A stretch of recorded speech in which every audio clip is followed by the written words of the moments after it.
సకల ఆశీర్వాదాలకు కారణభూతుడా నీకు వందనాలు. ఈ మంచి రాత్రిని బట్టి నేను స్తుతిస్తూ ఉన్నాం ప్రభా.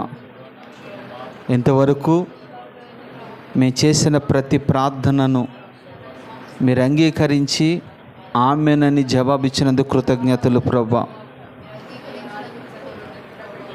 నాకు మొరపెట్టుము నీకు ఉత్తరం ఇచ్చేదని అన్న ప్రభా. మేము మొరపెట్టాం ప్రభా, మాకు సహాయం చేయండి. నీ సన్నిధిలో ఒక్క దినము గడుపుట 1000 దినాల కంటే శ్రేష్టమై ఉన్నది ప్రభా. మా జీవితాల్లో అనుదినము నీ సన్నిధిలో గడిపే భాగ్యాన్ని ఇవ్వండి ప్రభా. నీ సన్నిధి మాతో ఉంచండి ప్రభా. మమ్మల్ని బలపరచండి. నీ వాక్యము ద్వారా మమ్మల్ని దర్శించండి. యేసు నామములో అడుగుచున్నాము తండ్రి, ఆమెన్ ఆమెన్. కూర్చుందాం. యేసుక్రీస్తు అతి శ్రేష్టమైన ఉన్నతమైన బలమైన నామాన్ని బట్టి దూరాన సమీపన దేవుని మాట్లాడుతున్న దేవుని బిడ్డలందరికీ కూడా నా హృదయపూర్వకమైన వందనాలు, కృతజ్ఞతలు తెలుపుతూ ఉన్నాను. దేవుడు మిమ్మల్ని మీ కుటుంబాలు దీవించునుగాక. మనము కడవరి దినాల్లో ఉంటూ ఉన్నాము. అది పదే నేను ఎందుకు జ్ఞాపకం చేస్తూ ఉంటానంటే, పరిగె పందాల్లో మనము పాలు పొందినప్పుడు ఖచ్చితంగా ఓపికతో పరిగెట్టాలి, గురి వద్దకే పరిగెట్టాలి, బహుమానం కొరకే పరిగెట్టాలి. ఈ మధ్యలో అటు ఇటు చూసినా, ఆగిపోయినా, లేకపోతే మనలో సత్తువ తగ్గిపోయినా ఖచ్చితంగా ఓడిపోతాం.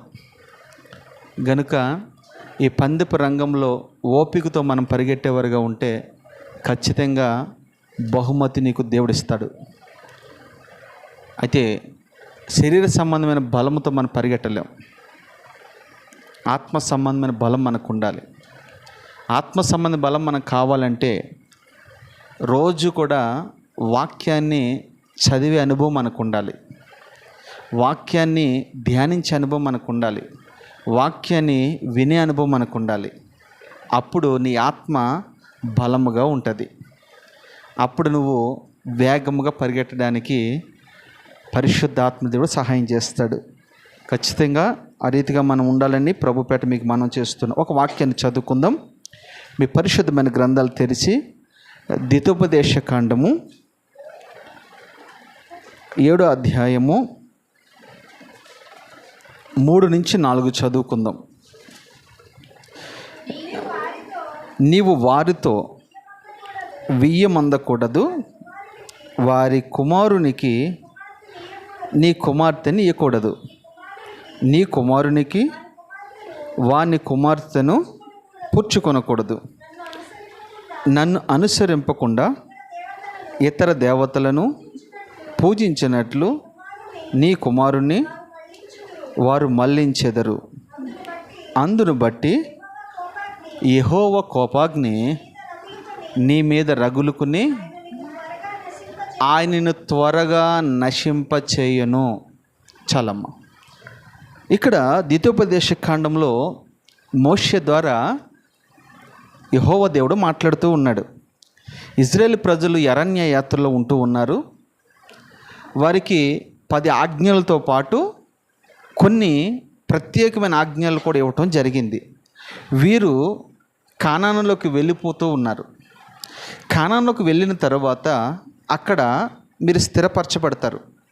అది పాలు తేనెలు ప్రవహించే దేశము. అది మిమ్మల్ని బట్టి నేను ఆ దేశాన్ని మీకు ఇవ్వలేదు, కానీ మీ పితరులను బట్టి, అబ్రహామును బట్టి, ఇసాకును బట్టి, యాకోబును బట్టి నేను ఆ దేశాన్ని మీకు ఇస్తూ ఉన్నాను. కారణం ఏంటంటే నేను వాళ్ళకి వాగ్దానం చేశాను. వాగ్దానం చేసిన నేను నమ్మదగిన వాడిని కాబట్టి, మాట తప్పని వాడిని కాబట్టి ఖచ్చితంగా నేను ఆ దేశాన్ని వాళ్ళకి ఇస్తానని చెప్పాను. కానీ వారు సజీవులుగా లేకపోయారు. మీకు ఆ కృప నేను ఇస్తూ ఉన్నాను. మీరు ఖచ్చితంగా ఆ పాలు తేనెలు ప్రపంచ దేశానికి వెళ్తారు. వెళ్ళిన తర్వాత మీరు స్థిరపరచబడతారు.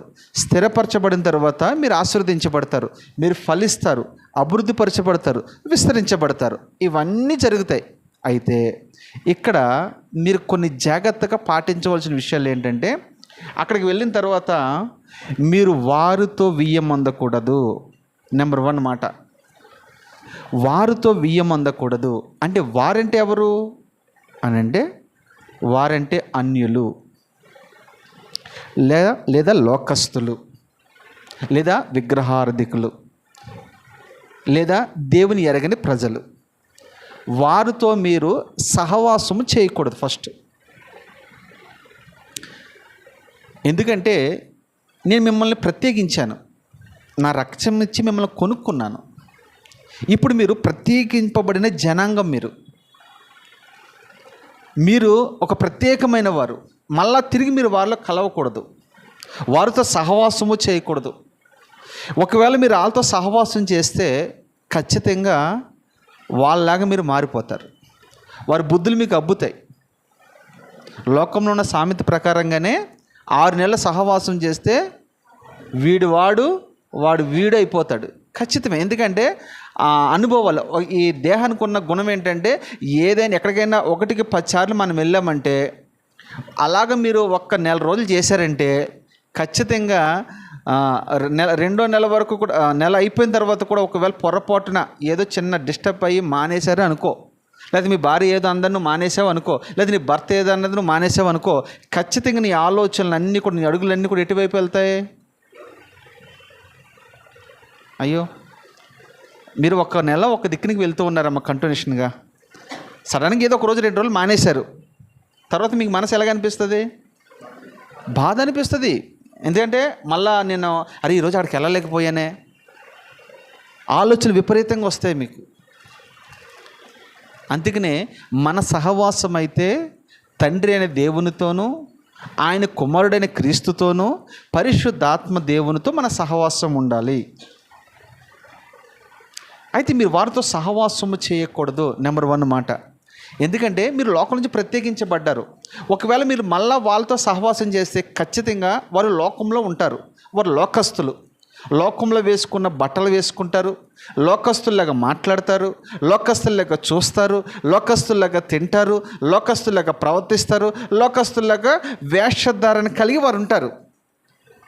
నీవు వారితో కలిసిన తర్వాత నీకు కూడా ఖచ్చితంగా ఆటోమేటిక్గా మనకేమనిపిస్తుంది అంటే, అరే నాకు కూడా అలాగ ఉంటే బాగుండేది కదా, నేను కూడా అలాంటి బట్టలు వేసుకుంటే బాగుండేది కదా, నేను కూడా అలా అలంకరించుకుంటే బాగుండేది కదా. ఆల్రెడీ నువ్వు అందులోంచి ప్రత్యేకించబడ్డావు. మళ్ళీ అందులోకి వెళ్ళిన తర్వాత నీకు ఆటోమేటిక్గా నీ ప్రతిష్టత నువ్వు కాపాడుకోలేవు. ఒకటి గుర్తుపెట్టుకోండి, మనం ఎంత భక్తిపరులమైనా లోకంలోకి వెళ్తే ఖచ్చితంగా లోక మాలిన్యం మనకు అంటుకుంటుంది. అందుకనే మనం ఏం చేయాలంటే, మన ప్రతిష్టతను మనం కాపాడుకోవాలంటే నీకంటూ ఒక బౌండరీ ఉండాలి, నీకంటూ ఒక ఆత్మీయ అనుభవాలు ఉండాలి. నీవు ఏం చేసుకోవాలంటే, నువ్వు గిరిగీసుకోవాలి. ఎస్, నేను ఇక్కడి నుంచి నేను మారు మనసు పొందాను, రక్షణ పొందాను, ప్రభువుని తెలుసుకున్నాను, ఇక్కడి నుంచి నేను వాళ్ళతో సహవాసం చేయకూడదు, నేను వాళ్ళతో మాట్లాడకూడదు, వాళ్ళ యొద్దకు నేను వెళ్ళకూడదు, వాళ్ళు కూడా నేను అనుభవించకూడదు, ఆచరించకూడదు అని ఒక ఆలోచన నీకు రావాలి. అలాగా నువ్వు అనుకున్నప్పుడు ఖచ్చితంగా మొదట్లో నువ్వు చేయకపోవచ్చు, కానీ క్రమేణా అలవాట్ల నుంచి నువ్వు ప్రక్కకు వచ్చేస్తావు. అంతేగాని నా భక్తి తెలుసు కదా మీకు, నేను ప్రార్థన పరురాలు కదా, నేను రోజు చర్చికి వెళ్తాను కదా, నేను రోజు వాక్యం వింటాను కదా, నేను రోజు వాక్యం చదువుతాను కదా, నాకు తెలీదా అన్నట్టు మనం అంటూ ఉంటాం. అవునంటారా కాదంటారా? లోకము మనల్ని ఆకర్షిస్తుంది, లోకము మనల్ని పిలుస్తుంది, లోకము మనల్ని పాడు చేయడానికి ప్రయత్నం చేస్తూ ఉంటుంది. కనుక నువ్వు ఎంత దూరంగా ఉంటే అంతగా నువ్వు భద్రము చేసుకోగలవు. ఒకటి, వారితో మన సహవాసం చేయకూడదు. 2 అనుభవం ఏంటి తెలుసు, ఇక్కడ వారితో నువ్వు వియ్యమందకూడదు. సహవాసించిన తర్వాత ఏమవుతుందంటే, ఒకవేళ వాళ్ళ ఇంట్లో ఏదైనా ఒక అమ్మాయి ఉందనుకో, వీళ్ళ అబ్బాయికి వాళ్ళ ఫ్రెండ్స్గా ఉంటున్నారు కదా, వీళ్ళ ఇంటికి వాళ్ళు వెళ్తారు, వాళ్ళ ఇంటికి వీళ్ళు వస్తూ ఉంటారు, కలిసి భోజనం చేస్తూ ఉంటారు, కలిసి ప్రయాణం చేస్తూ ఉంటారు. అలాగా తెలియకుండా, తల్లిదండ్రులు తెలియకుండా వాళ్ళిద్దరు మనసులు కలవచ్చు, వాళ్ళ ప్రేమలో పడవచ్చు, లేదా ఏదైనా జరగవచ్చు. జరిగిన తర్వాత ఖచ్చితంగా వారితో వీళ్ళు వియ్యమందవలసిన పరిస్థితి వస్తుంది, వారితో సంబంధం కలుపుకోవాల పరిస్థితి వస్తుంది. వచ్చిన తర్వాత చూడండి ఏమైపోతుంది, ఆ ఫ్రెండ్స్ సర్కిల్ దానివల్ల ఖచ్చితంగా చేసుకుంటారు. అంటే మనము అన్యులను వివాహం చేసుకోకూడదని ఈ మాటలున్న ప్రధానమైన కారణం. ప్రధానమైన ఆజ్ఞ. ఇది దేవుడు మనకిస్తున్న ఆజ్ఞ అన్నమాట.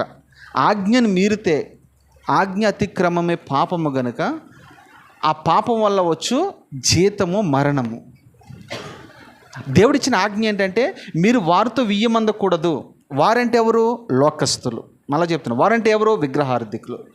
వారు దేవుని తెలియదు వాళ్ళు. ఎందుకంటే వాళ్ళతో ఎందుకు అందకూడదు అంటున్నాడంటే వాళ్ళ పద్ధతులు వేరు, మన పద్ధతులు వేరు. వాళ్ళ దేవుడు వేరు, మన దేవుడు వేరు. వాళ్ళ సాంప్రదాయాలు వేరు, మన సాంప్రదాయాలు వేరు. వారి పద్ధతులు వేరు, మన పద్ధతులు వేరు. మన దేవుడి పద్ధతి వేరు, వాళ్ళ లోకస్తుల దేవుళ్ళు దేవతల పద్ధతులు వేరు. వాళ్ళకి మనకి ఏమాత్రం పొంతన కాదు. ఒకవేళ అమ్మాయి ఎర్రగుందో బుర్రగుందో నువ్వు చేసుకుంటే కనుక నీవు నరకాన్ని అనుభవించవలసి వస్తుంది. ఎందుకంటే ఆ అమ్మాయికి అర్థం కాదు. రాత్రి నేను ఒకళ్ళ ఇంటికి విజిటింగ్కి వెళ్ళాం.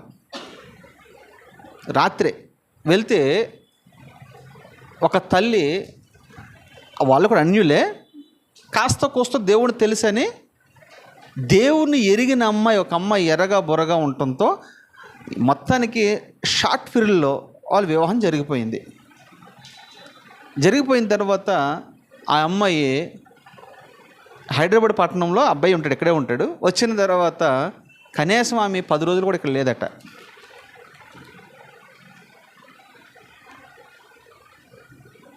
ఎందుకు లేదు అని అంటే ఆమె వేరే వేరే ఆలోచనలతో ఉంటూ ఉంది. వేరే వేరే లింక్స్ అమ్ముకున్నాయి కొన్ని. మొత్తానికి మీద ఆ కాపురం విడిపోయింది. ఇప్పుడు 2 సంవత్సరాలు అయిపోతుంది. అమ్మాయి రావట్లే, విడాకులు తీసుకుంటారు, కోర్టుకి వెళ్ళాలి, చాలా చాలా తతంగం ఉంటుంది. ఎందుకు ఈ విషయాలు చెప్తూ ఉన్నానంటే మనము ఏ విధము చేతనైనా వాళ్ళతో మనం వియ్యం అందకూడదని ముందుగానే బైబిల్లో ద్వితీయోపదేశ కాండంలో స్పష్టంగా రాసించాడు. నాకు తెలిసి, నాకు బాగా సన్నిహితులు వాళ్ళు ఇదే ప్రాంతంలో ఉంటారు. నేను చాలా మొత్తుకున్నాను, అమ్మ వాడిని నమ్మొద్దు, వాడు మంచోడు కాదు, అలాగేలాగని చెప్తే ఈ అమ్మాయి వాడితో మొత్తం మీద చట్టపట్టాలు తిరగడం స్టార్ట్ చేసింది. ప్రేమించుకున్నారు. ఇక వాడిని వివాహం చేసుకుంటానంది. ఎవరు చెప్పినా వినలేదు, చేసుకుంది. చేసుకున్న తర్వాత, చేసుకునే ముందు వాడు చూడండి, ఈ పాస్టర్స్ కండిషన్ పెడతారు కదా, మేము వివాహం చేయాలంటే నువ్వు ఖచ్చితంగా బాప్తిసం తీసుకోవాలని. రియల్గా చెప్తుంది, జరిగిన స్టోరీ ఇది. వాడు ఏం చేశాడంటే బాప్తిసం తీసుకుంటానని పెళ్లి పీటల దగ్గరికి వచ్చే వరకు, అంటే పెళ్లి సమయం వచ్చే వరకు కూడా తీసుకోలే. వాడు మనలాంటి బట్టలే, తెల్ల బట్టలు వేసుకున్నాడు, మనలాగానే సిలువు గుర్తులు వేసుకున్నాడు, మనలాగానే అన్నీ చేశాడు. అంత వేషం ఆ సమయం వరకు ఆ అమ్మాయిని వివాహం చేసుకోవాలని చేసుకున్నాడు. చేసుకున్న తర్వాత మీరు నమ్మండి నమ్మకపోండి, నాకు తెలిసి 1 సంవత్సరం 2 సంవత్సరాలు కలిసి కాపురం చేశారు. ఆ 2 సంవత్సరాలు విపరీతంగా సతాయించాడు. ఏంటంటే, ఇదిగో నువ్వు ఖచ్చితంగా విగ్రహారాధన చేయాలి, నువ్వు ఖచ్చితంగా పూజ చేయాలి, గుడికి రావాలి. అదేంటి నువ్వు అప్పుడు అలాగన్నావుగా? అప్పుడేదో అన్నాను, ఆ గుడికి కూడా వెళ్దాం, ఈ గుడికి కూడా నువ్వు రావాల్సిందే, నువ్వు దీపం వెలిగించాల్సిందే అని భయంకరంగా అత్త కొడుకు సతాయిస్తూ ఉన్నారు. ఆ టార్చర్ భరించలేక ఆ అమ్మాయి ఇంట్లోంచి బయటకు వచ్చేసింది. తర్వాత పెద్దలు వచ్చారు, పంచాయతీ పెట్టారు, పాస్టర్లు ఎంతోమంది వెళ్ళారు. ఆ కాపురం ఇప్పుడు కూడా సెట్ కాలే. నాకు తెలిసి ఆ పిల్లలు ఇప్పుడు 8th 9th క్లాస్ చదువుతారు వాళ్ళు, ఇప్పుడు కూడా కలవల. కారణం ఏంటి? అన్యులతో మీరు వియ్యం అందకూడదు, అన్యులతో మీరు పత్తు పెట్టుకోకూడదు. ఇప్పుడు ఆ అమ్మాయి ఒంటరిగానే ఉంటుంది, వాడు ఒంటరిగానే ఉంటున్నాడు. ఎందుకు ఈ విషయాలు చెప్తూ ఉన్నానంటే, స్పష్టంగా బైబిల్ మనం చదివినప్పుడు మనకు అన్ని విషయాలు పరిశుద్ధాత్మ దేవుడు బోధిస్తాడు. లేదా మంచి దైవజనుడి సలహాలు మనం తీసుకుంటే ఖచ్చితంగా మన కుటుంబాలు బాగుపడతాయి. వారితో మీరు వియ్యం అందకూడదు అని స్పష్టంగా పరిశుద్ధాత్మ దేవుడికి మాట్లాడుతూ ఉన్నాడు.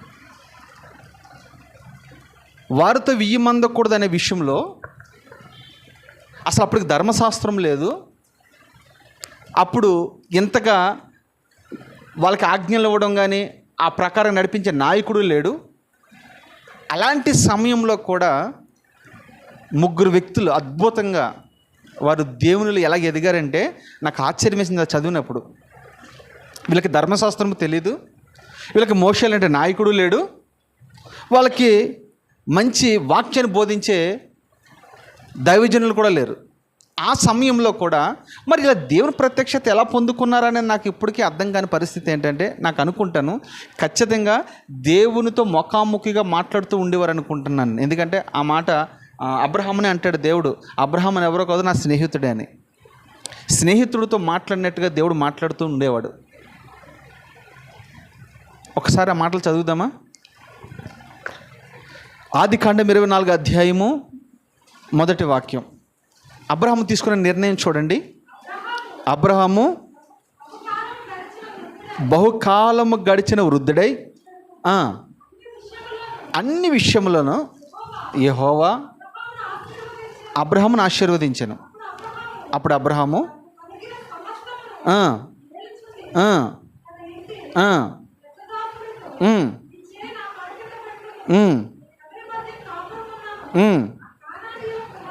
చూడ, ఈ మాట మీరు పట్టుకోండి అమ్మా.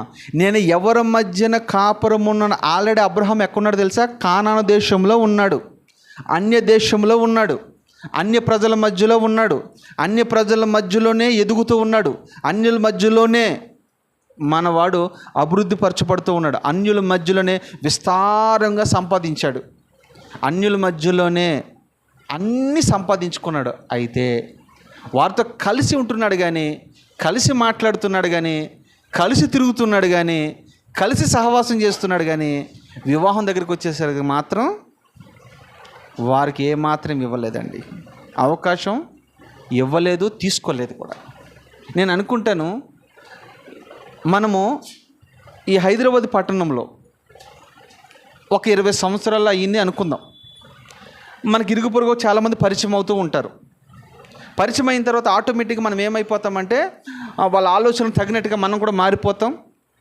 ఏముందిలే అక్క అక్క అంటది, లేకపోతే బావ బావ అంటారు, ఏదో మాట్లాడుకు మొత్తం వివాహం చేసేసుకుంటారు, అయిపోతాయి. అలాగే ఎక్కువ శాతం జరుగుతూ ఉన్నాయి. కానీ అబ్రహాము మాత్రము తన నిబంధనను ఎక్కడ మీరలేదు, దేవుని చిత్తాన్ని ఎక్కడ ఉల్లంఘించలేదు. అంత ఆస్తిపరుడు. మళ్ళా అక్కడ రాయబడిన మాట, అబ్రహాం అన్ని విషయంలో ఆశీర్వదించబడినవాడు, దీవించబడినవాడు, కానీ ఎక్కడ కూడా దేవుని ఆజ్ఞను మీరలేదు. ఒక రకంగా చెప్పాలంటే మనకి ఒక స్థాయి వచ్చిన తర్వాత ఎవరి మాట వినం మనం, అవునంటారా కాదంటారా? కానీ అబ్రహాం మాత్రం అలా కాదు. అబ్రహాం తీసుకున్న నిర్ణయం చూడండి. అక్కడ అంతా అయిపోయిన తర్వాత వాళ్ళ ఇంటిని పెద్ద దాసుని పిలిపించి అయ్యా నీవు నా తొడ కింద నీ చేయి పెట్టా అన్నాడు. తొడ కింద ఎందుకు చేయి పెట్టాలి అని అంటే, తొడ బలానికి సాదృశ్యంగా ఉంది, బలం. అందుకనే యాకోబు ఎబ్బోకు రేవు దగ్గర పోరాడుతూ ఉంటే తొడగూటి మీదే దేవుడు కొట్టాడు, అవునా కదా? ఆ తొడగూటి అంటే బలానికి సాదృశ్యం. అది ఆ తొడ కింద పెట్టుకున్న తర్వాత ప్రమాణం చాలా బలమైనది. ఆ ప్రమాణం చేయించుకుని ఏమని చేయించుకున్నాడు తెలుసా? నేను ఎవరి మధ్యన కాపురం ఉంటున్నానో ఆ కానని కుమార్తెలలో ఒక్కదానిని నా కుమారునికి పెళ్లి చేయక నా స్వదేశమందు నా బంధువుల వద్దకు వెళ్ళు,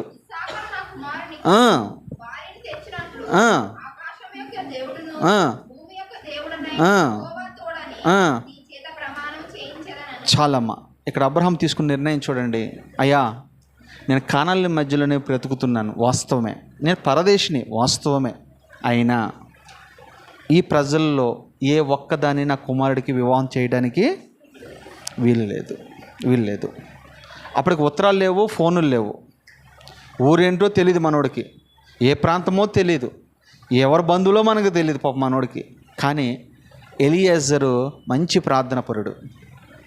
ఎలియాజర్ అంత ప్రార్థనాపరుడు నిజంగా చెప్పాలంటే బైబిల్లో ఎవరు లేరనే చెప్పొచ్చు. ఎందుకంటే ఎంత ప్రార్థనాపరుడు అంటే తనతో పాటు తీసుకెళ్ళిన ఒంటెలను కూడా మోకరింప చేశాడు. అలాంటి ప్రార్థనాపరుడు. మీకు ఒక విషయం చెప్తాను. ఒక ఆశ్చర్యకరమైన కార్యం ఏంటంటే, ఈ ఎలియాజరు ఊరు ఒకటి ఉంది. ఆ ఊరు దగ్గరికి సౌలు వెళ్తూ ఉన్నాడు గుర్రం మీద. వెళ్తూ ఉంటే ఆ ఊరు దగ్గరికి వెళ్ళిన తర్వాత దేవుడు దర్శించాడు, గుర్రం మీద పడిపోయాడు. అవి స్టోరీ అంతా మీకు తెలుసు. ఎందుకు ఆ ఊరిలోకి వెళ్ళలేకపోయాడు, వారిని ఎందుకు నాశనం చేయలేకపోయాడు అని అంటే, అది ఎలియాజరు ఊరు. ఎలియాజరు ప్రార్థనాపరుడు. ప్రార్థనాపరుడు ఏ ఇంటిలో ఉంటాడో, ప్రార్థనాపరుడు ఏ పట్టణంలో ఉంటాడో, ప్రార్థనాపరుడు ఏ గ్రామంలో ఉంటాడో, ప్రార్థనాపరుడు ఏ బంధువుల మధ్యలో ఉంటాడో, ఆ ఇల్లంతా కూడా, ప్రాంతం అంతా కూడా క్షేమంగా ఉంటుంది. ఉదాహరణకు ఇంకో మాట చెప్పాలంటే మీకు అర్థం కావడానికి, సమూయేలు బ్రతుకు దినములన్నిటే కూడా ఫిలిస్తీయులు ఇజ్రాయేల్ దేశంలో అడుగు పెట్టలేదట. ఒక కత్తి వాడలేదు, ఒక ఆయుధము వాడలేదు, శత్రు ప్రాణాలు తీయలేదు. అయినా కానీ వాళ్ళు రాలేకపోయారు. కారణం ఏంటి తెలుసా? ప్రార్థనాపరుడు ఉంటే ఆ ఇంటి చుట్టూ దేవుని దూతలు కావలి పెడతాడు. అబ్రహాం అంటున్నాడు, నా కుమారుడికి అన్యులతో వివాహము చేయకూడదు. అలాగే రెబ్గాను తీసి తెచ్చుకున్నారు. మీకు ఆ స్టోరీ అంతా మీకు తెలుసు. దాని తర్వాత నెక్స్ట్ వాళ్ళ కుమారుడు కూడా ఇదే ఫాలో అయ్యాడు. ఆ మాట కూడా చదువుతారు ఒకసారి. ఆదికాండం 28:1.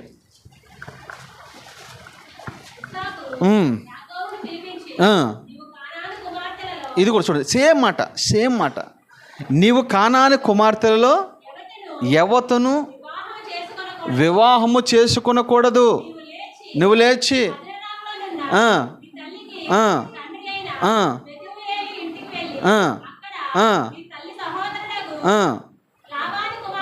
చాలమ్మా.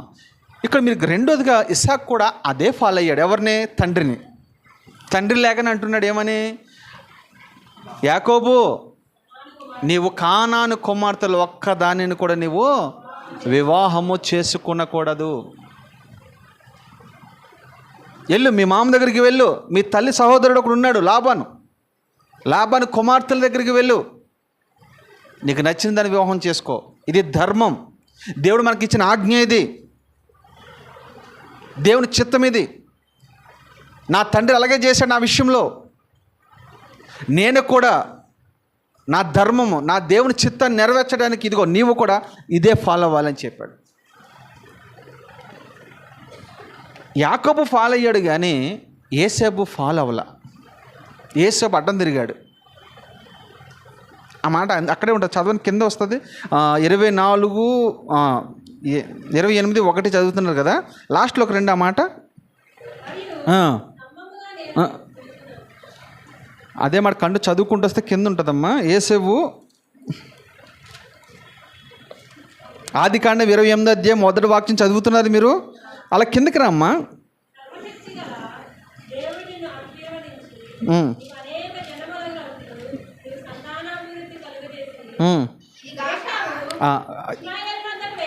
అది ఇది కాక కానాను కుమార్తెలు తన తండ్రి అయిన ఇస్సాకునకు ఇష్టురాండ్లు కారని ఏసావుకు తెలిసినప్పటికీ కూడా ఏసావు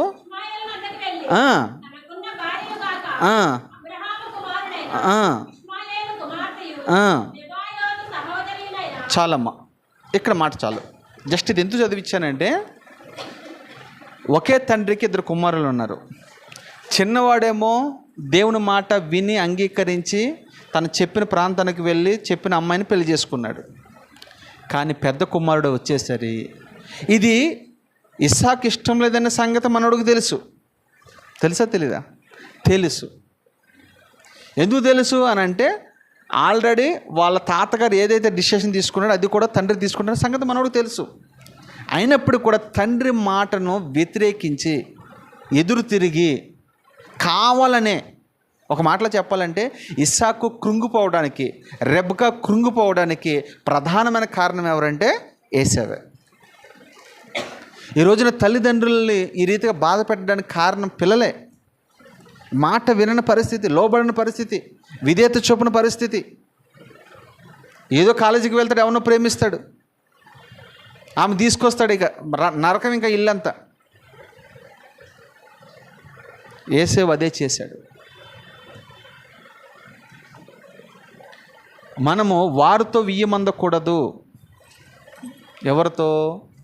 అన్యులతో. పొరపాటున ఒక రోజు ఆలస్యమైన, ఒక నెల ఆలస్యమైన, ఒక సంవత్సరం ఆలస్యమైన కనిపెట్టు, ప్రభుని అడుగు, చక్కగా నిన్ను అర్థం చేసుకునే భార్య దేవుడు నీకు ఇస్తాడు.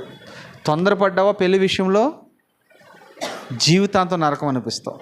ఎందుకంటే నీ నీ ఆలోచనలు ఆ అమ్మాయికి అర్థం కావు, ఆ అబ్బాయి ఆలోచన ఈ అమ్మాయికి అర్థం కాదు.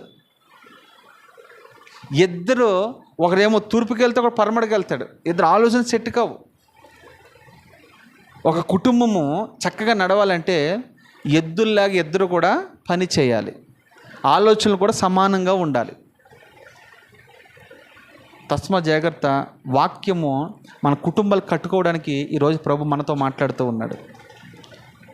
ఒకవేళ మీకు ఎవరైనా ఇలాంటి అనుభవాల్లో ఉన్న వ్యక్తులు కనపడితే వాళ్ళకి చెప్పండి. ఎందుకంటే ఒక అడుగు ఆలస్యమైనా వాళ్ళకి సంబంధించిన వాళ్ళనే చేసుకోవాలి, అది ధర్మం. వాక్యం కూడా సెలవిస్తుంది. ఇదే మూడోదిగా ఫాలో అయింది ఇంకొక ఆయన కూడా ఉన్నాడు. అదే ఆదికాండం 34:14.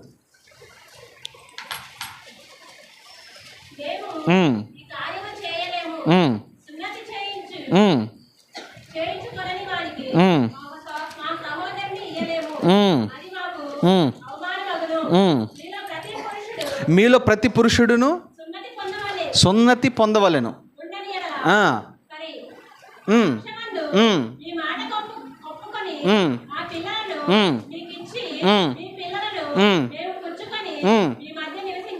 చాలు. ఇక్కడ ఈ స్టోరీ ఏంటంటే, ఇక్కడ విషయం ఏంటంటే, ఈమె ఎవరంటే యాకోబు కుమార్తె, ఆమె పేరు లేయా. ఈ లేయా క్షమించండి దేనా. ఈ దేనా ఇంటిలోంచి అలా బయటికి సరదాగా శిఖరికి వెళ్ళింది, పట్టణం ఎలాగుందో చూద్దామని వెళ్ళింది. అక్కడ షెకెము రాజు అని ఒక ఆయన ఆమెను చూసి మోహించి ప్రేమించి ఆమెను మొత్తానికి పాడు చేశాడు. ఈ విషయం ఊరంతా తెలిసిపోయింది. ఆ అబ్బాయి కూడా ఇష్టపడ్డాడు. ఇష్టపడిన తర్వాత వాస్తవంగా ఆ అబ్బాయి అన్యుడు, వీళ్ళేమో దేవుని బిడ్డలు. ఇది ఆ నోట ఈ నోట మొత్తానికి యాకోబు దగ్గరికి వచ్చింది. యాకోబు దగ్గర నుంచి వాళ్ళ పిల్లల దగ్గరికి వెళ్ళిపోయింది. అయితే ఈ విషయం తెలిసిన తర్వాత యాకోబు దగ్గరికి వచ్చి అడుగుతున్నారు వాళ్ళు ఏమని. అక్కడికే వీళ్ళు వియ్యమందడానికి వెళ్ళారు, మాట్లాడుకోవడానికి వెళ్తూ ఉంటే యాకోబు దగ్గరికి వెళ్ళి అడిగితే అప్పుడు యాకోబు ఒంటరిగా ఉన్నాడు, భార్యలతో ఉన్నాడు, పిల్లలు లేరు. వాళ్ళు పొలంలో పని చేయడానికి వెళ్ళారు. అయితే ఏమంటాడంటే అక్కడ, అయ్యా చాలమ్మా, ఇక్కడ నెక్స్ట్ చెప్పేస్తాను, నాకేం మీరు చదవ అవసరం లేదు. ఇక్కడ ఏదైతే మాట్లాడుకుంటున్నారు, ఏం మాట్లాడుకుంటున్నారు, ఓలి మాట్లాడుకుంటున్నారు. ఆ రోజుల్లో ఏంటంటే అమ్మాయికే అబ్బాయి ఇచ్చేవాడు. నేను ఓలి ఎంత అని ఇస్తాము, అయితే మీ అమ్మాయి మా అబ్బాయికి నచ్చిందట, మీరు మాతో వివాహం చేయండి, మనం సంబంధాలు కలుపుకుందాము అని అంటే యాకోబు అంటాడు, అది ఎలా కుదురుతుంది, మేమేమో యెహోవా దేవుని బిడ్డలము, మీరేమో అన్యులు, మీకు మాకు పొంతనేంటి, మీకు మాకు సెట్ కాదు కదా, ఇది ఎలాగ సాధ్యమవుతుంది అని మాట్లాడుతూ ఉంటే, అలాగ అనొద్దు మీరు, మా అబ్బాయి ఇష్టపడ్డాడు, ఏ విధం చేతనే చేసేద్దాం మనము, కావాలంటే మా దేశంలో మీరు స్థిరంగా ఉండండి, ఇక్కడే గుడారాలు వేసుకోండి, ఇక్కడే మీరు వ్యాపారాలు చేసుకోండి, మీకు అన్ని విధాలుగా మేము సపోర్ట్ చేస్తాము అని మాట్లాడుతూ ఉన్నాడు ఆ రాజు. అది ఈ సమాచారం నేను ఒక్కనే డిసిషన్ తీసుకోలేను, మా పిల్లలు కూడా వచ్చిన తర్వాత మాట్లాడి చెప్తామని చెప్పాడు. అలాగ అన్నట్టుగానే వాళ్ళు సాయంకాలం పొలం నుంచి వచ్చారు. వచ్చిన తర్వాత ఈ సమాచారం అంతా తెలుసుకున్న తర్వాత వాళ్ళకి చాలా కోపం వచ్చింది. వాళ్ళ ఎదుట ఏదో మామూలుగా మాట్లాడారు, కానీ అందులో ఇద్దరు, ఒక ఆయనేమో యాకోబు కొడుకులో ఎంతమంది, 12 మంది, అందులో ఇద్దరు భయంకరమైన మనుషులు ఉన్నారు. ఒక ఆయన ఏం పేరు చెప్పండి, అయ్యో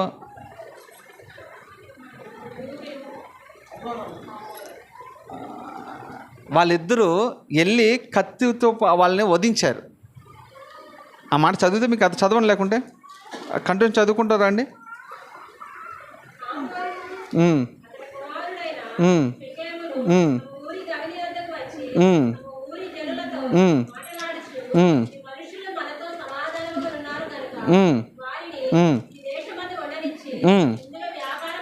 చూసారా, నేను ఎందుకు చెప్పిన మాటలు ఇయ్యే, వారు మనతో వ్యాపారం చేయొచ్చు, సమాధానంగా ఉన్నారని అర్థమవుతుంది వాళ్ళకి.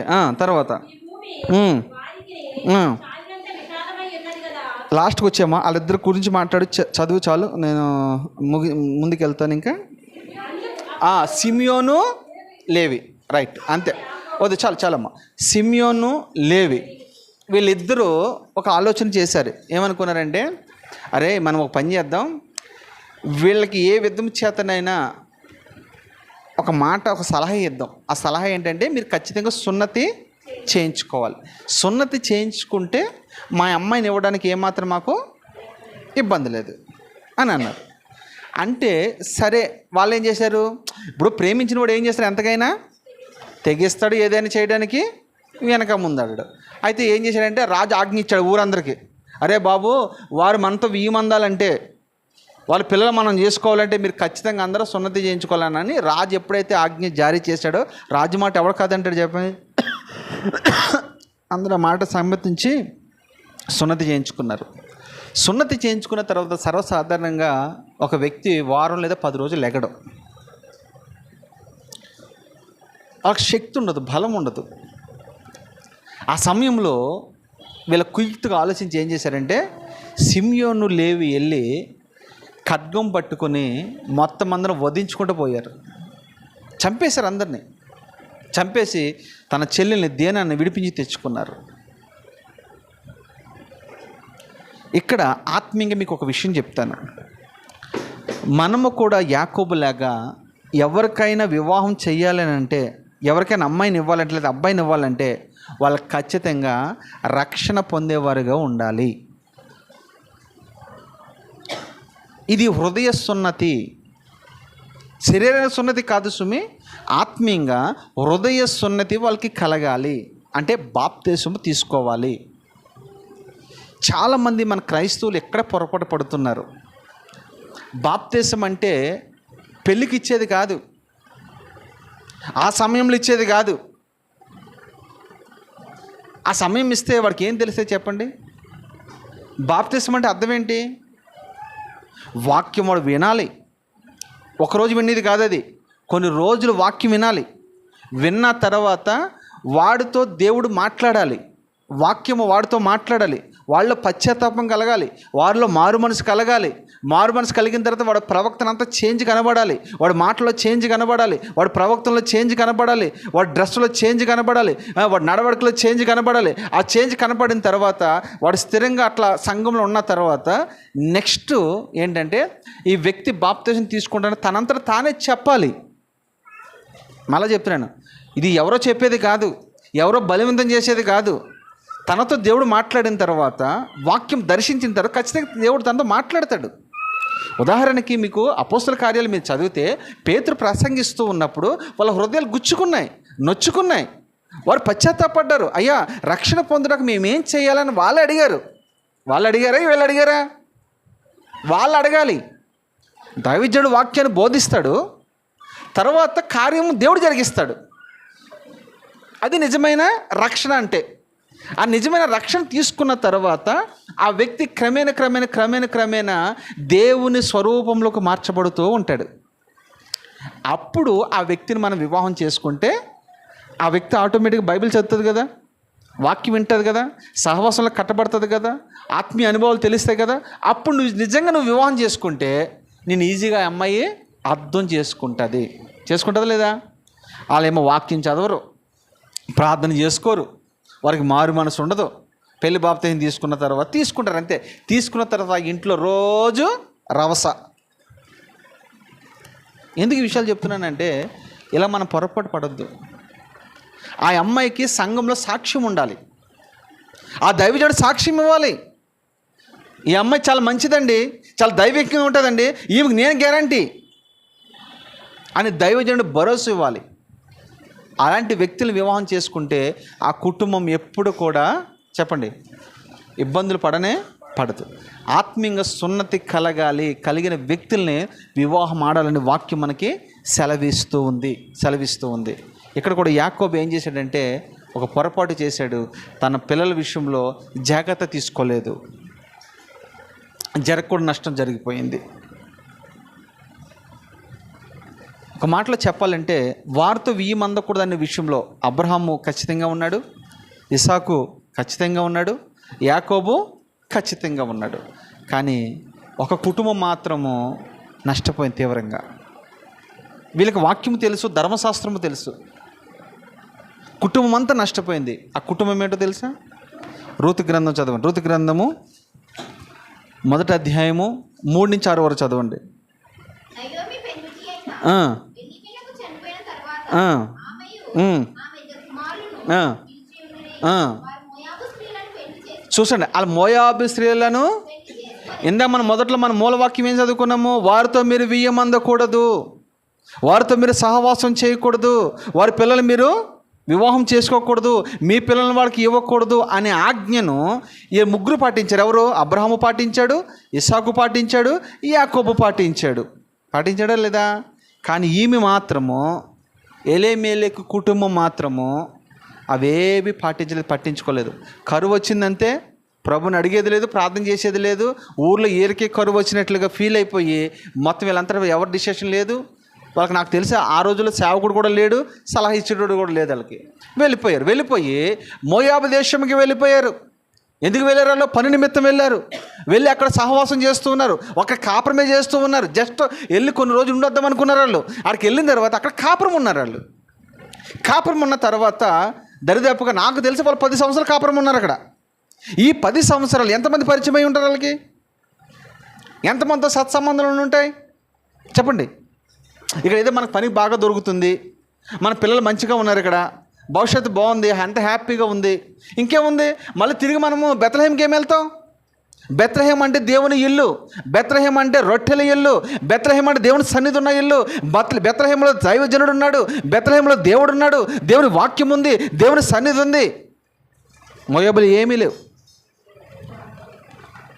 మోయాబుల విగ్రహారాధన ఉంది, మోయాబుల విగ్రహాలు ఉన్నాయి, దేవుని ప్రజలు లేరు అక్కడ.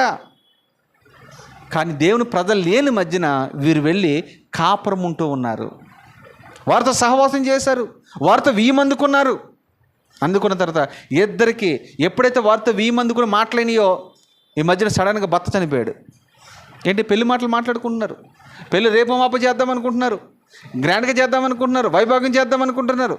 ఈ మాటల సందర్భంలో దేవుడు మొత్తాడు ఒకరిని, ఫస్ట్గా ఎవరిని? ఎలీమెలెకు చనిపోయాడు. అప్పుడైనా వాళ్ళకి బుద్ధి రావాలా? అరే ఇదేదో నష్టం జరుగుతుంది, దేవుని ఉగ్రత మన మీదకి వచ్చింది అని అంటే మేలుకోవాలా? మేలుకోకుండా నెక్స్ట్ అలా ముందుకు మొండితనంగా ఆమె ఏం చేయండి తెలుసా? ఆడవాళ్ళ పెత్తనాలు ఎలా ఉంటాయో చూడండి. మొగుడు లేకపోయినా పర్లేదు, మనం ముందుకు వెళ్ళిపోదాం అనుకుంటారు కొంతమంది. మొగుడు చనిపోయాడు రా బాబు, బాధ లేదు వాళ్ళకి. నేను అనుకుంటాను ఇది అక్కడి నుంచే వచ్చింది అనుకుంటారు. ఒక్కోసారి నాకు ఒక విషయం అర్థమవుతుంది. ఎవరైనా ఇంట్లో ఒక అశుభకారం అంటే ఎవరైనా చనిపోయారు అనుకోండి, వెంకట అర్థమవుతుంది నీకు? ఎవరైనా చనిపోయారు అనుకోండి, మన వాళ్ళు వెంటనే ఏం చేస్తారు? అందరూ మనం ఏం చేస్తారమ్మా? అది కాదురా, అది కాదు నేను అనేది. వీళ్ళు ఎవరైనా శుభకార్యము ఎవరైనా చనిపోయారు అనుకోండి, ఆ ఇంట్లో పెళ్ళికి ఒక ఉన్నాడు అనుకోండి, వాడికి సంవత్సరం లోపే అది చెప్పమంటున్నాను నేను. మరి ఏ సంవత్సరంలో చేయకపోతే ఏం నష్టమా? ఇది అక్కడి నుంచి వచ్చింది. ఇది ఎక్కడి నుంచి? నయోమి దగ్గర నుంచి వచ్చింది. ఆమె పెట్టింది సిద్ధాంతం ఇది. నేను అంటాను, ఇప్పుడు బాధలో ఉన్నాం మనము, అంతా సెట్ అవ్వాలా? లేదు, ఒక్కొక్కరు అయితే 6 నెలలకి చేయాలంట, 6 నెలలు దాటితే మనకి ఏం లేదట. ఎందుకు విషయం చెప్తూ ఉన్నానంటే, బైబిల్ అప్పుడంటే అజ్ఞానంగా ఉండేవారు, వెళ్ళిపోయేవారు. కానీ ఇప్పుడు నీకు స్పష్టంగా దేవుడు నీతో మాట్లాడుతున్నాడు, నీకు వాక్యం అర్థమవుతుంది. నేను అంటాను, ఆ రోజుల్లో ఏముందండి? నా చిన్నప్పుడు అసలు వాక్యం ఏంటో నాకు తెలియదండి. చర్చికి అప్పుడు వెళ్ళిన వాళ్ళు కాదు నేను. వాళ్ళు ఏదో చెప్పేవారు, ఏదో వినేవాళ్ళు అంతే. ఆ రోజుల్లో అసలు నిజంగా చెప్పాలంటే వాక్యం ఎవరికి తెలియదు. ఆయన ఏది చెప్తే అది. ఇది నక్క అంటే నక్క, కుక్క అంటే కుక్క. నిజం చెప్తున్నా, ఆ రోజులు అంత జ్ఞానం ఉండేది కాదు కదా. కానీ ఈరోజు అలా కాదు కదా. వాక్యం విపరీతంగా వినబడుతుంది, ఏది మాట చెప్తే కుదరదు. ఈ నయోమి భర్త చనిపోయాడు, అయినా మొండికి ఎత్తి అక్కడే ఉండి 6 నెలలు తిరగకుండా పెద్ద కుమారుడికి పెళ్లి చేసేసింది. 6 నెలలు తిరగకుండా చిన్న కుమారుడికి పెళ్లి చేసేసింది. మొత్తం సంవత్సరంలోపు ఇద్దరికి వివాహం చేసేసింది. చేసిన తర్వాత వాళ్ళిద్దరూ కూడా చనిపోయారు. దేవుడు మొత్తాడు వాళ్ళని కూడా, చనిపోయారు. కారణం ఏంటంటే ఒకటే, వారితో మీరు సహవాసము చేయకూడదు, వారితో మీరు వియ్యమందకూడదు. అందుకుంటే కనుక మీ పిల్లలు వాళ్ళకి ఇచ్చిన, వాళ్ళ పిల్లలు మీకు ఇచ్చిన, మన మూలవాక్యం ఏం చదువుకున్నాం? అందును బట్టి యెహోవా కోపాగ్ని ఇప్పుడు అక్కడ వచ్చిందా లేదా? యెహోవా కోపాగ్ని ఎవరి మీదకి వెళ్ళింది? నయోమి కుటుంబం మీదకి వెళ్ళింది. ఇది పచ్చని కుటుంబం, ఇది జ్ఞానం కలిగిన కుటుంబం, ఇది యెహోవా చేత ఆశీర్వదించబడిన కుటుంబం అది. కానీ దేవుని ఉగ్రత వారి మీదకి వెళ్ళగా వారు ఏమైపోయారు? నాశనం అయిపోయారండి. దేవుని ఉగ్రతకి ఎవరు తాళగలడు చెప్పండి? ఎవరు నిలవగలరు చెప్పండి? దేవుణ్ణి ఉగ్రతకి ఎవరు తాళలేరు. దయచేసి అన్యులతో మనం వివాహము చేసుకునకూడదు. మళ్ళా నొక్కించి చెప్తున్నా ఈ మాట. చేసుకుంటే దేవుని శాపం నీ మీదకి వస్తుంది, దేవుని ఉగ్రత నీ మీదకి వస్తుంది, నీ పిల్లల మీదకి వస్తుంది.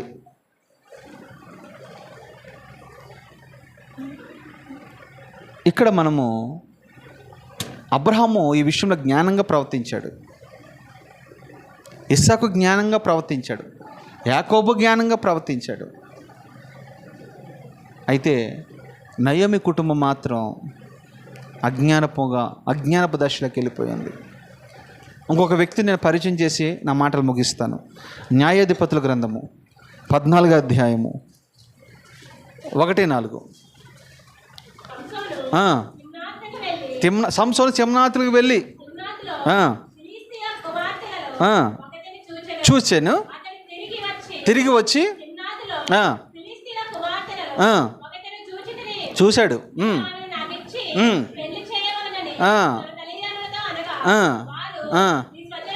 చూడండి, వీళ్ళు చక్కగా మాట్లాడుతుంది. వీళ్ళు కూడా పాపం, ఈ తల్లిదండ్రులు కూడా దైవికమైన తల్లిదండ్రులు. ఎందుకంటే ఆల్రెడీ వీళ్ళకి మనోహర్కి, తర్వాత తన భార్యకి దేవదూత ప్రత్యక్షమై సూటిగా చిన్న విషయాలు చెప్పింది, చాలా విషయాలు చెప్పారు వాళ్ళు. దేవుడు నిజంగా ప్రత్యక్షమయ్యాడు. అమ్మా, నీకు ఒక గర్భం వస్తుంది, నువ్వు కుమారుని కంటావు. ఆ కుమారుడు తల మీద మంగళకత్తి వేయకూడదు, వాడు నాజరు చేయబడిన వాడు, వాడు దేవుడికి ప్రతిష్ఠుడు, వాడు యెహోవాకి నిజంగా అద్భుతంగా వాడబడే వ్యక్తి. ఆ వ్యక్తి ద్వారా నేను ఫిలిస్తీన్లు ఓడిస్తాను, శత్రువులు ఓడిస్తాను, నా ప్రజలు విడిపించుకుంటాను. అందుకే ఈ వ్యక్తిని మీరు చాలా జాగ్రత్తగా పెంచాలి, మీరు త్రాగకూడదు, ద్రాక్షరసం తాగకూడదు అని చాలా అద్భుతంగా దేవుని దూత మాట్లాడుతూ ఉంది అక్కడ. ఆ విషయాలన్నీ కూడా వాళ్ళకి తెలుసు. నిజంగా చెప్పాలంటే యవ్వన దశ వచ్చే వరకు కూడా చాలా జాగ్రత్తగా పెంచారండి. ఎప్పుడైతే వీడు సంసోను అన్నవాడు పగ్గాలు తెంచుకుని స్వేచ్ఛ కావాలనుకుని ఎక్కడికి వెళ్ళాడు తెలుసా? తిమ్నాతుకు వెళ్ళాడంట. అంటే వెళ్ళకూడని మార్గంలోకి వెళ్ళాడు. అది ఫిలిస్తీన్ల దేశం. అది అసలు ఫిలిస్తీన్లకి ఇజ్రాయేల్కి బద్ధ శత్రువులు వాళ్ళు. ఆ దేశానికి వెళ్ళాడు. మన వాడికి భాషలో చెప్పాలంటే ఇండియా పాకిస్తాన్ ఎలాగుంటుందో అలాగుంటుంది అది. అక్కడికి వెళ్ళకూడదంటే వీడేం చేశాడు? వెళ్ళినట్టున్నాడా? వెళ్ళేం చేయడు? చూశాడు. చూసిన తర్వాత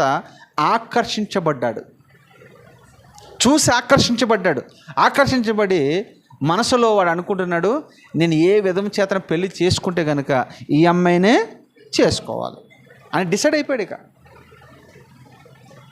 వీడి మీద ఎన్నో ఆశలు పెట్టుకున్నారు తల్లిదండ్రులు, వీడి మీద ఎన్నో ఆశలు పెట్టుకున్నారు దేవుడు. నిజంగా యెహోవా దేవుడు వాడిని ఎందుకు ఇచ్చాడో తెలుసా? వాడి మీద కొన్ని ప్రణాళికలు దేవుడికి ఉన్నాయి. ఎందుకంటే వీడు ప్రవక్త అవ్వాలి, వీడు న్యాయాధిపతి అవ్వాలి, అనేక మందికి న్యాయం తీర్చాలి అని దేవునికి ఒక ఉద్దేశం, ఒక ప్రణాళికతో మనందరినీ భూమి మీదకి పంపిస్తూ ఉంటాడు. తెలుసా మీకు అది? ఎక్కడికి మనల్ని పంపించాడంటే, షాలేంని ఇక్కడ పంపించాడంటే కొన్ని ఉద్దేశాలు దేవునికి ఉన్నాయి. జీవన పనులు ఇక్కడ పంపించాడు, దేవునికి కొన్ని ఉద్దేశాలు ఉన్నాయి. వెంకటని భూమి మీదకి పంపించే కొన్ని ఉద్దేశాలు ఉన్నాయి. మీరు పలానా మందిరానికి వెళ్ళాలి, ఆ మందిరాన్ని మీరు ఇది చేయాలి, లేదా పరిచర్య చేయాలి, లేదా ఆ మందిరాన్ని సపోర్ట్, కొన్ని కారణాల వల్ల దేవుడు మిమ్మల్ని భూమి మీదకి పంపించాడు. ఎవరిని ఉట్టిగా వేస్ట్గా పుట్టించడు. అవునంటారా కాదంటారా? మనం అందరం కూడా ఆయనకు ఉపయోగపడాలి. అలాగే సంసోను విషయంలో కూడా దేవుడు ఆ ప్రణాళికతో ఉన్నాడు. తల్లిదండ్రులు కూడా అదే ఆలోచనతో పెంచారు పాపం. పెంచిన తర్వాత యవ్వన దశకు వచ్చిన తర్వాత చూశాడు, తర్వాత ఆశించాడు, మోహించాడు, అనుభవించాలనుకున్నాడు. ఇంకేం చేయాలి? డైరెక్ట్గా ఇంటికి రావడం ఇంటికి వచ్చి అంటాడు వాళ్ళ తల్లిదండ్రులతో, అంటాడు, ఇప్పుడు చదువమ్మ. అందుకు సంసోను, ఆమె నాకు ఇష్టమైనది, అంతే, ఏం లేదు. ఇక తల్లిదండ్రుల దగ్గరికి వచ్చాడు, ఏదైనా మంచి వార్త చెప్తాడేమో అనుకున్నాను. అమ్మ దేవుడు నా జీవితంలో అద్భుతాలు చేయడానికి చెప్తారేమో అనుకున్నారు పాపం వాళ్ళు. వినకూడని వార్త వాళ్ళు వింటూ ఉన్నారు. ఏమన్నారు తెలుసా? నేను ఫిలిస్తీన్ దేశానికి వెళ్ళాను, ఒక అమ్మాయిని చూశాను, నాకు నచ్చింది, నాకు ఆ అమ్మాయిని ఇచ్చి పెళ్లి చేస్తారా లేదా? పెళ్ళి చేయకపోతే నేను చస్తానన్నాడు. తెలుసా మీకు? అక్కడ ఉందా లేదా మాట? లేదా నేను వెళ్ళి చేసేసుకుంటానంటాడు, నేను ఇంట్లో నుంచి వెళ్ళిపోతానంటాడు. ఈ మాటలు అక్కడి నుంచే ఉన్నాయి. మీరు ఇప్పుడు కాదు, ఇవి ఎక్కడి నుంచి ఉన్నాయి? సంవత్సరం కాలం నుంచే ఉన్నాయమ్మా ఇవన్నీ. నువ్వు ఆ అమ్మాయి నేను ఇష్టపడ్డాను, నేను కని పెద్ద చేసి ఈ పొజిషన్ తీసిన తల్లిదండ్రులు ఎంత బాధపడతారో, సమాజం ఎంత బాధపడుతుందో, సంఘం ఎంత బాధపడుతుందో, దైవజనుడు ఎంత బాధపడుతుందో. అప్రస్తుతం ఏదో చూశాడు, చూసిన తర్వాత నాకు ఆమెనిచ్చి పెళ్లి చేస్తావా లేదా? వాళ్ళు అంటున్నారు, అయ్యా నీ పట్ల దేవునికి గొప్ప ప్రణాళిక ఉంది, నువ్వు గొప్ప న్యాయాధిపతివి, నువ్వు ఇజ్రాయేల్కి న్యాయం తీర్చాలి, నువ్వు ఫిలిస్తీన్ చేతుల నుంచి ఇజ్రాయేల్ ప్రజలు విడిపించాలి, అందుకనే దేవుడు నేను పుట్టించాడు అని ఎన్నో విషయాలు చెప్పినా కానీ అదంతా కుదరదు. నాకు మాత్రం ఆ అమ్మాయి కావాలి, చేస్తారా చస్తారా అని అడిగాడు. అంతేనా? కింద చదవండి ఒకసారి, ఆ మాట ఉంటుంది.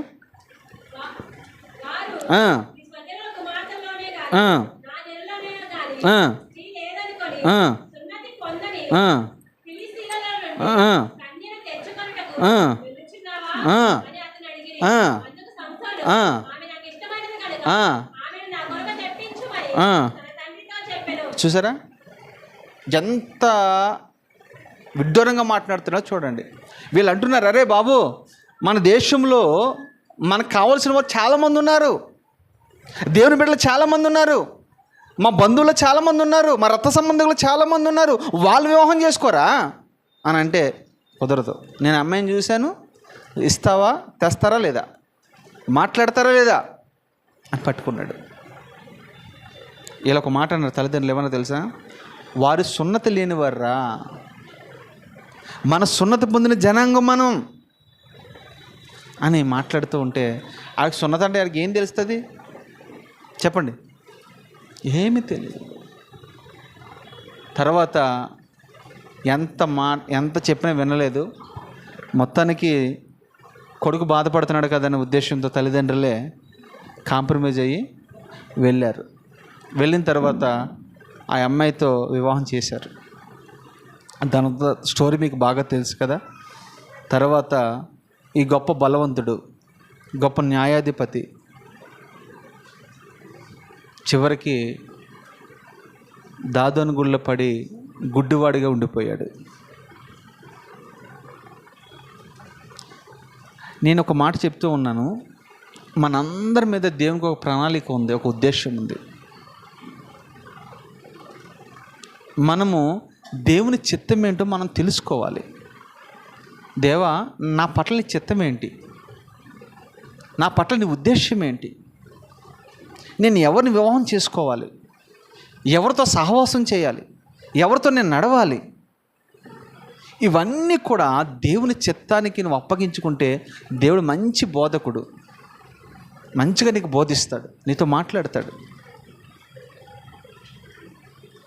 దేవుని మాటను ఉల్లంఘిస్తే, వ్యతిరేకిస్తే తీరని నష్టం మన జీవితంలో మనం చూస్తూ ఉంటాం. నువ్వు ఎంత ఏడ్చినా ఉపయోగం లేదు. ఇక తస్మా జాగ్రత్త, అన్యులను మనం వివాహం చేసుకోకూడదు. అపోస్తలుడైన పౌలు అంటాడు కదా, చీకటికి వెలుగుకి పొంతెక్కడా, విశ్వాసకి అవిశ్వాసికి జోడి ఎక్కడా, నీతికిని దుర్నీతికిని సాంగత్యం ఎక్కడా, వెలుగునకు చీకటికిని దేమి పొత్తుంది? దేవుని ఆలయమునకు విగ్రహాధరణకి ఏమి పొత్తుంది, ఏం లింక్ ఉంది? పౌలు అంటున్నాడు. నెక్స్ట్ నేను శుక్రవారం ఇంకా లోతుగా విషయాలు చెప్తాను మీకు. పౌలు మాట్లాడుతున్నాడు, అసలు విగ్రహారాధనకి దేవుని మందిరానికి ఏమైనా పొత్తుందా? లేదు కదా. చీకటికి వెలుగు రెండు ఎప్పుడు కలుసుకుంటాయా? కలుసుకోవు కదా. ఒకసారి నువ్వు క్యాండిల్ వెలిగిస్తే చీకటి పారిపోతుంది.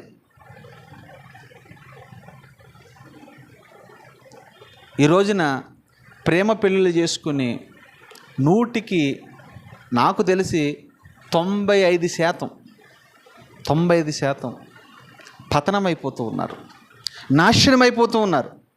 కారణం ఏంటంటే వాళ్ళిద్దరికి పొంతన కుదరదు. వాక్యమే చెప్తుంది, విశ్వాసకి అవిశ్వాసులు అంటే ఎవరు? దేవుని ఎరగని ప్రజలు, ధర్మశాస్త్రం ఎరగని ప్రజలు, దేవుడు ఎరగని ప్రజలు. వారికి నీకు సాంగత అంటే ఎప్పుడు జత కుదరదట. మీరు కలిసి కాపురం చేయలేరు. నువ్వేమో ప్రార్థన చేసుకుందామంటావు, ఆమె వద్దంటది. నువ్వు చర్చికి వెళ్దామంటావు, ఆమె వద్దంటది. నువ్వు ఊరు వెళ్దామంటావు, ఆమె వద్దంటది. నువ్వు మా అమ్మగారింటికి వెళ్దామంటావు, ఆమె రానంటది. ఒక్కడు కాదు ఇక్కడ ముచ్చట. అవునంటారు కాదంటారా? మన వాళ్ళు వస్తేనేమో అంటే మన అమ్మోళ్ళు పచ్చడేసి పెడుతుంది, వాళ్ళ అమ్మోళ్ళు వస్తేనేమో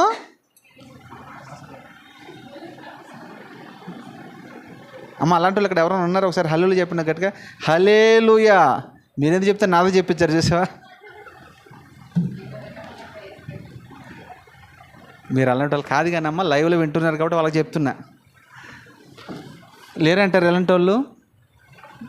అత్తగారు ఊరి నుంచి అమ్మ లేకపోతే మామయ్య ఊరి నుంచి వస్తున్నాడంటే చాలామంది తల్లులు ఏం చేస్తారు తెలుసా? అప్పుడు జ్వరం వచ్చేది వాళ్ళకి,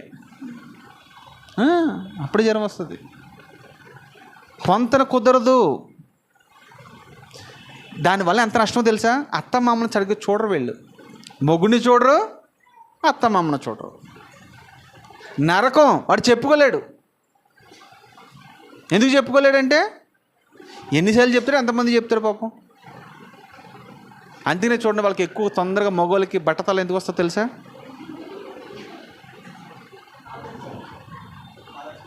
అంతే. ఇప్పుడు బట్టతల అంటే వేరే ఏమనుకోద్దు మీరు, ఇదే ముచ్చటకి వేరేది ఏం లేదు ఇందులో. వాడు తొందరగా బట్టతల రావడానికి ప్రధాన రీజను ఇదే. టెన్షన్స్ అడిగి జుట్టు రాలిపోద్ది వాడికి, బట్టతల అయిపోద్ది వాడికి. ఫస్ట్లో వేసుకున్న బట్టల తర్వాత వేసుకోడు, మనసు ఉండదు ఇక. అందుకనే మనము సరైన జోడు. అందుకనే ఒక మాట ఉంటుంది, ఎద్దుకును గాడిదను జత చేసి భూమిని దున్నకూడదు. ఎద్దు ఎద్దే, గాడిదే. గాడిద స్వభావం వేరు, ఎద్దు స్వభావం వేరు. ఆ రెండింటికి పొంతన కాదు, హైట్ పొంతన కాదు, ఆలోచన పొంతన కాదు, ఏది సెట్ కాదు వాటి రెండింటికి.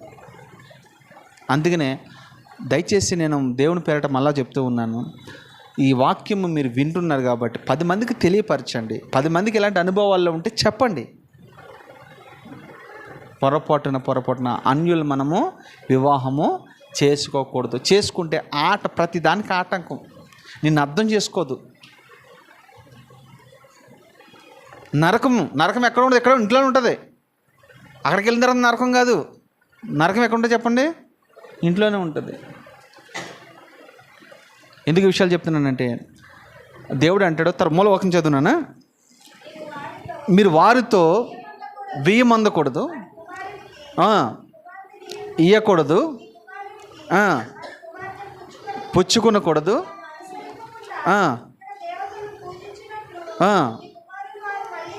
చూడండి, నన్ను అనుసరించకుండా, దేవుడు ఖచ్చితంగా మాట్లాడుతాడు. నన్ను అనుసరించకుండా వాళ్ళు ఏం చేస్తారో తెలుసా? మిమ్మల్ని క్రమేణా వారు నీ హృదయాన్ని మళ్ళిస్తారు, నీ మనసును మళ్ళిస్తారు, నీ ఆలోచనలు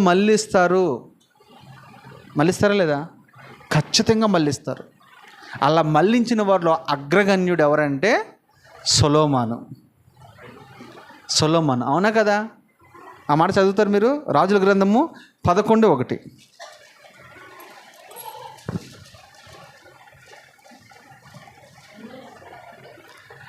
మొదటి రాజుల గ్రంథము 11వ అధ్యాయము. మళ్ళీ చదవమ్మా. 1 మోయాబీయులు, 2 ఎదోమీయులు, అమోనీయులు, సిదోనీయులు, హిత్తీయులు.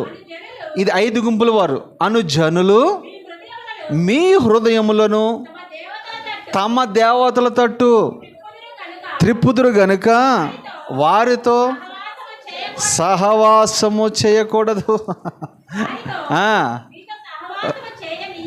మీతో కూడా సహవాసము అసలు మీరు చేయడం కాదు, వాళ్ళని కూడా మనతో చేయను. ఇప్పుడు కొంతమంది ఏం చేస్తారు, మనం వెళ్ళకపోయినా మన ఇంటికి వచ్చేస్తారు వాళ్ళు. మనం వెళ్ళలేదనుకో, ఫస్ట్ నువ్వు అలవాటు చేసుకుంటావు, మెల్లిమెల్లిగా ఇప్పుడు వాక్యం నీకు అర్థమైంది, మెల్లిమెల్లిగా నువ్వు కట్ చేసుకోవడానికి నువ్వు ప్రయత్నం చేస్తావు. కానీ ఆడి వదలనప్పుడు నిన్ను అంటించుకుంటే ఈజీ వదిలించుకోవడానికి ఉండదు వెంకట్. అంటించుకోవడం ఈజీయే, దాన్ని వదిలించుకోవడం పీక్కోవడం ఇబ్బందిగా ఉంటుంది. మీకు అర్థమైంది అనుకుంటా. ఇది ఎలాంటిదంటే అయస్కాంతం లాంటిది. అది ఫస్ట్ అందుకుంటుందా, తర్వాత దాంట్లో ప్రభావం ఎలా ఉంటుందంటే నెక్స్ట్ ఆటోమేటిక్గా అదే వెళ్ళిపోతుంది. ఇక్కడ అంటాడు, నువ్వు వాళ్ళతో కానీ వాళ్ళు నీతో కానీ సహవాసం చేయకూడదు. ఇక్కడ అద్భుతంగా 5 గుంపుల వారు అంటండి. 5 గుంపుల వారు సొలొమోను గొప్ప జ్ఞాని. ఇలాంటి జ్ఞానవంతున్నే వాళ్ళు తిప్పేశారంటే వాళ్ళెంత జ్ఞానవంతులో చూడండి మీరు. తిప్పేస్తారండి వాళ్ళు, ఈజీగా తిప్పేస్తారు వాళ్ళు. సొలొమోను తిప్పేశారు, తిప్పారా లేదా? వాళ్ళందరూ వివాహం చేసుకున్నాడు, వాళ్ళు తిప్పేస్తే లాస్ట్ మనోడు ఏం చేయాలి తెలుసా, వాళ్ళకి వైపుకి వెళ్ళిపోయి ఇప్పుడు చర్చిలు కడతా మానేశాడు, విగ్రహాలు గుళ్ళు కడుతున్నాడు, విగ్రహాలు తయారు చేపిస్తున్నాడు, వాటికి పూజ చేస్తున్నాడు. ఇప్పుడు వాళ్ళు వెళ్తున్నారు కదా అక్కడికి, మనోడు కూడా వెళ్ళాలి వద్దా? వెళ్ళాడా లేదా? వెళ్ళాడు. ఎందుకు? రాకపోతే ఊరుకోరాళ్ళు. మొత్తానికి మనోడికి 10 డోర్లు ఉన్నాయి, 10 ఇల్లులు ఉన్నాయి. డోర్ బై డోర్ 1 2 3 4 అలా లెక్కేసుకుంటే మీరు వెళ్ళండి. 1 నుంచి 10 వరకు ఉన్నాయి, 1 నుంచి 1000 వరకు ఉన్నాయి. వాళ్ళు వస్తున్నారు, ఒక్కొక్కరు వస్తున్నారు. ఈరోజు మా దేవతది పూజ ఉంది, నువ్వు రా. తీసుకెళ్ళింది. ఇంకొక డోర్ కొట్టింది, ఇంకొక ఆమె వచ్చింది, ఈరోజు రా మా దేవతకి ఇది ఉంది. ఇంకొక ఆమె వచ్చింది ఇలా. ఇంకా నాకు తెలిసి సొలొమోను ఆ వృద్ధాప్యం వచ్చినంత వరకు కూడా ఆ గుళ్ళు ఈ గుళ్ళు కట్టడం, ఆ దేవత ఈ దేవతకి తిరగమే సరిపోయింది మనోడి పని. వారు నిన్ను త్రిప్పివేస్తారు. నువ్వు జ్ఞానం అనుకుంటావు, నువ్వు ప్రార్థనాపరుడు అనుకుంటావు, నీకు వాక్యం బాగా తెలుసు అనుకుంటావు, కానీ వాళ్ళు నేను ఆటోమేటిక్గా త్రిప్పివేస్తారు. అందుకనే నేను అంటాను, మీరు ఎక్కువగా ఊర్లు వెళ్ళకూడదు. నిజం చెప్తున్నా, ఎక్కువగా ఊర్లు వెళ్ళకూడదు, ఎక్కువగా వాళ్ళతో సహవాసము చేయకూడదు. హాయ్ అంటే హాయ్, బాయ్ అంటే బాయ్. ఎంతలో ఉండాలో అంతలోనే ఉండాలి మనం.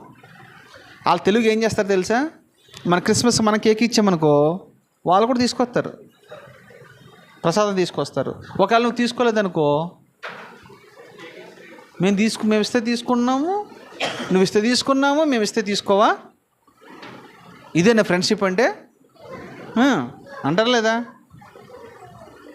అందుకని మనం ముందే ఖచ్చితంగా అనాలి, నువ్వు వస్తేరా లేకుంటే లేదు. కేక్ అనేది మేము ఎక్కడ విగ్రహాల దగ్గర పెట్టం, మేము జస్ట్ అది ప్రార్థన చేసి పిస్తాం అంతే. ఎందుకు ఇంత ప్రమాదం ఉందో తెలిసి ఇందులో, మన ఇంటి పక్కలతో చాలా ప్రమాదం. మీ ఇళ్ళల్లో ప్రక్కన విగ్రహారాధికులు ఉంటారు, వాళ్ళతో ఎక్కువగా మీరు అటాచ్ అయ్యారనుకో ఖచ్చితంగా ఏదో పండగ, మనకంటే ఎక్కువ పండుగలు ఉన్నాయి వాళ్ళకి. ఉన్నాయి లేవా? మన 2 పండుగలే, వాళ్ళకి బోల్ పండుగలు ఉన్నాయి. జాగ్రత్త. ఈ మాటలన్నీ దేవుడు మనతో ఎందుకు మాట్లాడుతున్నాడు తెలుసా? మనల్ని ప్రేమించి. అన్యుల వివాహము వారితో సాంగత్యము, వారి విగ్రహాల దగ్గర పెట్టింది మనము తినకూడదు. ఇది దేవుని యొక్క సిద్ధాంతం, దేవుని ఇచ్చిన ఆజ్ఞలు ఇవి. వీటన్నిటిలో మనము చాలా జ్ఞానయుక్తంగా మనం ఉండాలి. ఈ విషయంలో అబ్రహాములాగా మనం ఉండాలి, ఈ విషయంలో ఇస్సాకులాగా మనం ఉండాలి, ఈ విషయంలో యాకోబులాగా మనం ఉండాలి. ఇలా ముగ్గురులాగా మనం ఉందామా? లేకపోతే సంసోన్లాగా, సొలొమోన్లాగా, నయోమి కుటుంబంలాగా మనం ఉందామా? ఎస్. అలాంటి కృప దేవుడు మనందరికి దయచేయునుగాక. ప్రార్థన చేసుకుందాం.